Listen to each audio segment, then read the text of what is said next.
আসসালামু আলাইকুম। আপনাদের জন্য নতুন আরেকটি ভিডিও নিয়ে আসলাম। যারা মালয়েশিয়াতে থাকেন শুধু তাদের জন্য। যারা অনলাইনে ফমিমা কিনছেন এবং নিজের মেডিকেলের রিপোর্ট কীভাবে দেখবেন এটা পারতেছেন না, আপনারা অতি সহজেই এই অ্যাপসের মাধ্যমে ফমিমা দিয়ে আপনারা মেডিকেল রিপোর্টটি দেখতে পারবেন এবং আপনি ফিট কি না সেটাও আপনি বুঝতে পারবেন।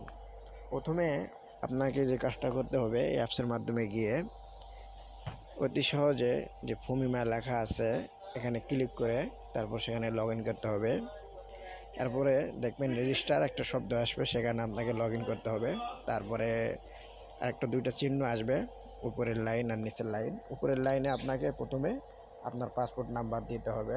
দেওয়ার পরে সিলা একটা শব্দ আসবে মালয়েশিয়া ভাষা, সেখানে আপনার বাংলাদেশ, ইন্ডিয়া, নেপাল, পাকিস্তান যে কান্ট্রির হন সে কান্ট্রির নাম ওখানে বসাইতে হবে। বসানোর পরে আপনি এটা লগ ইন করবেন। তারপরে দেখবেন আপনার মেডিকেলের রিপোর্ট পুরোটা চলে এসেছে।